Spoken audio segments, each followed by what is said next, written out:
بسم الله الرحمن الرحيم.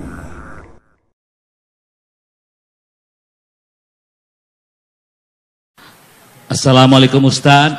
Saya ingin bertanya apakah KPR rumah syariah diperbolehkan dalam Islam? Kemudian jika menggunakan bank syariah hanya digunakan untuk keperluan transaksi dan transaksi melebihi kartu kredit, apakah diperbolehkan?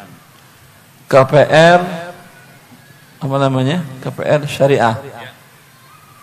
Apa yang dimaksud dengan KPR syariah ini? Mana yang bertanya? Anonim semua tuh pertanyaannya. Anonim. Baik. Kira-kira maksudnya apa yang KPR syariah? Saya bisa jelaskan? Siapa yang pernah melakukannya dengan bank syariah? Ngambil rumah. Ngambil rumah. Kredit rumah dengan bank syariah. Caranya bagaimana? Yang dibeli, yang dikasih oleh bank syariah, uang atau rumah? Hah? Uang. Lah, tapi katanya mau beli rumah. Kok dikasih uang? Anda pernah beli beras dikasih oleh penjual beras, nih uang Pak, beli sendiri. Pernah? Beli gado-gado ke ibu, kata ibu, "Mak, ini aja uang, beli sendiri nanti bayar berlebih." Pernah seperti itu? Enggak pernah, hanya di bank syariah ada jualan pakai uang yang dikasih oleh si penjual. Biasanya yang diinginkan penjual uang, kalau ini enggak. Malah penjual yang ngasih uang. Tapi jangan senang dulu Anda dapat uang. Anda dapat uang, kemudian Anda bayar sama atau lebih kurang atau berlebih? Berlebih pasti. Tukar uang dengan uang berlebih, itu namanya juga riba. Karena Rasulullah mensyaratkan tukar uang dengan uang harus sama dan tunai. Kata Rasulullah, "Az-zahabu bil-zahabi wal fiddatu bil fiddati mislan bi mislin yadan bi yadin." Tukar uang emas dengan uang emas, uang perak dengan uang perak harus sama dan tunai.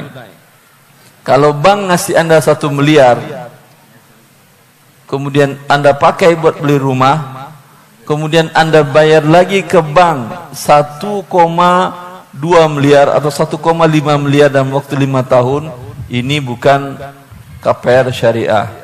Ini adalah pinjaman riba. Jelas? Ini riba yang pertamanya. Riba yang selanjutnya, jadi bagaimana yang syariah Ustaz? Kalau yang syariah, Anda beli rumah tentu dikasih rumah. Anda datang ke bank syariah, "Pak, saya mau beli rumah, KPR rumah." Ya udah, sebentar, saya carikan dulu rumah. Spek yang Anda inginkan seperti apa? Begini. Dia datang, hubungi si pemilik dulu, dia beli dulu. Kan mau jualan dia kan ya? Kan jual beli, namanya bay', murabahah, jual beli. Setelah dapat, dipanggilnya Anda, "Pak, saya sudah dapat rumahnya. Kalau Anda setuju, kita buat akad jual beli tidak tunai. Dengan cara murabahah, saya beli 1 M. Anda mau beli berapa dari saya dengan cara tidak tunai?" Dia bilang, "Saya bayarnya 5 tahun. Ya kalau gitu, saya jual kepada Anda 1,5 M. Ini boleh, ini betul jualan. Jelas? Ini halal. Ini betul jual rumah dibayar dengan uang tidak tunai. Kalau yang pertama tadi tidak. Kalau bank syariah ngasih uang ke Anda, bilang ke dia, "Saya tidak mau." Ini bukan jualan rumah namanya. Anda jualan uang. Kalau jualan uang yang syariah, harus syaratnya 2. Tidak ada pertambahan dan tunai. Berarti apa gunanya lagi? Anda kasih 1 miliar, Anda beri lagi dia 1 miliar. Tapi Anda terima 1 miliar, Anda bayar ke dia 1,2, 1,3, 1,5. Ini riba namanya. Riba nasi'ah. Jelas? Sama enggak dengan masa jahiliyah tadi? Pinjam uang 10 dinar, kembali 11 dinar. Rumahnya mana? Itu terserah Anda, nanti beli sendiri rumah oleh Anda. Saya wakilkan Anda untuk beli rumah.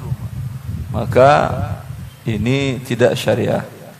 Kemudian yang syariah kedua, setelah dia beli, dibuat akad dengan Anda tidak tunai. Silakan bayar DP pada waktu akad. Dalam akad klausul perjanjian jual beli rumah dengan tidak tunai tadi, tidak ada klausa yang menyatakan kalau terlambat membayar angsuran dikenakan penalti. Walaupun pakai bahasa Arab nggak merubah hukum. Karena Abu Jahal pasti pakai bahasa Arab ngomongnya. Tetap haram riba ya riba. Mereka namakan penalti itu dengan gharamatut ta'khir. Artinya apa? Gharama artinya denda. Ta'khir terlambat. Sama kan penalti. Cuman pakai bahasa Arab. Tidak akan berubah hukum. Ya. Tadi kan Anda dalam riba jahiliyah. Saya pinjamkan uang 100 dinar. Terlambat saya berikan pertambahan. Ada tadi di masa Abu Jahal? Ada. Beliau guru sejarah juga ini, akhi. Kepala sekolah oleh Pak Nanang ini, Masya Allah. Ya, maka jangan tertipu. Bilang ke dia, wahai bank syariah, kami sangat senang adanya bank syariah di negara Islam terbesar. Tapi kami ngerti syariah, oleh itu kami buat akad dengan Anda beli rumah betul syariah. Bagaimana? Anda mau pengen gimana? Bilang ke dia, saya mau beli rumah. Speknya seperti ini, 2 lantai, sekian, gedungnya mungkin 200, tanahnya 150, jelaskan speknya.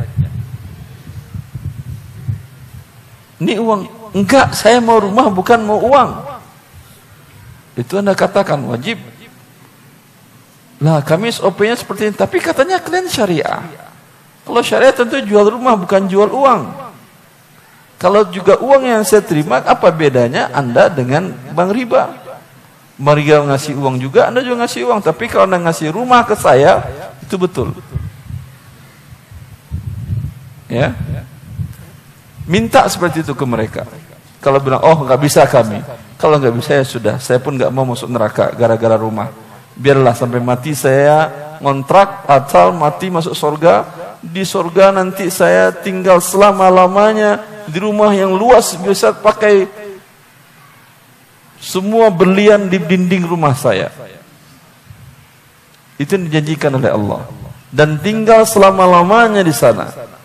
Di dunia dapat pun Anda rumah dengan harga 1 miliar tadi, tapi pakai riba, berapa lama hidup di dunia?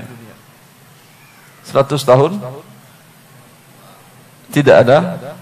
Anggap 100 tahun. Tapi setelah itu selama-lamanya Anda di neraka. Orang yang punya logika, punya akal, tidak akan berani bermaksiat kepada Allah dalam hal ini. Gara-gara 100 tahun di dunia enak, kemudian selama-lamanya dalam kehancuran. Rasulullah mensifati tentang bagaimana utia bi an'ami ahli dunia. Dibawakan orang yang paling mendapat nikmat hidup di dunia paling banyak, nggak pernah sakit, uangnya banyak, istrinya sehat, banyak juga, anaknya juga banyak. Ya alhamdulillah, karena uang banyak, istri jadi banyak, anaknya pun jadi banyak. Alhamdulillah, tidak pernah sengsara, tidak pernah sakit, tidak pernah mengeluhkan, seluruh ekonomi cukup. Hidup dengan lama di dunia. Lalu didatangkan dia dan dicelupkan ke neraka sesaat. Dikeluarin lagi. Ditanya kepada dia, pernah ingatkah engkau bahwa di dunia itu hidupnya enak? Lupa dia bahwa dia pernah hidup enak. Hanya sesaat dicelupkan ke neraka. Dan sebaliknya, didatangkan orang yang paling buruk nasibnya di dunia dan dicelupkan ke surga satu celupan, kemudian diangkat. Ditanya dia, pernahkah engkau merasa hidup tidak enak di dunia? Lupa dia. Maka orang yang jenius, orang yang pintar dan berakal, tidak mau mengganti sesuatu yang abadi dan kekal dengan sesaat di dunia. Jelas? Maka minta kepada bank syariah tadi klausal denda keterlambatan saya tidak mau. Kira-kira bank tadi mau nggak menghapusnya? Mau atau tidak? Kata siapa tidak mau? Dia kan jualan. Ya atau tidak? Kalau dia nggak mau, saya bilang saya nggak jadi beli. Selesai urusan. Anda kan tahu penyakit Anda. Sering saya gambarkan, ya ikhwan. Orang yang tahu penyakit dirinya, dia selamat. Orang yang tahu bahwa dia sakit gula, ketika disodorin air, pasti dia tanya, ini ada gula atau tidak? Iya atau tidak? Kalau pakai gula, jadi nggak diminum. Walaupun yang menyodorkan adalah DKM atau siapa punya darah, ditolak. Iya atau tidak? Karena dia tahu penyakit dirinya. Belanja juga begitu dia. Dia kolesterol, asam urat, penyakit gula, macam-macam. Ketika dia beli bakso, tentu dia bilang darah tinggi. Pak, beli bakso, nggak pakai garam, nggak pakai mie kuning, nggak pakai apa lagi. Hah? Kuah, nggak pakai kuah, baksonya aja. Kan beli bakso. Mau nggak tukang baksonya jual? Mau apa tidak? Mau. Kenapa bakso mau? Kenapa bank syariah nggak mau? Nggak mungkin. Kalau Anda yang belanja semuanya mau, ya akhi. Dia kan mau uang yang penting. Yang penting Anda tahu sakit diri Anda. Kalau dia bilang enggak, bakso saya template seperti ini. Ini enggak boleh, ada yang enggak. Ya udah saya enggak jadi beli. Bisa? Bisa.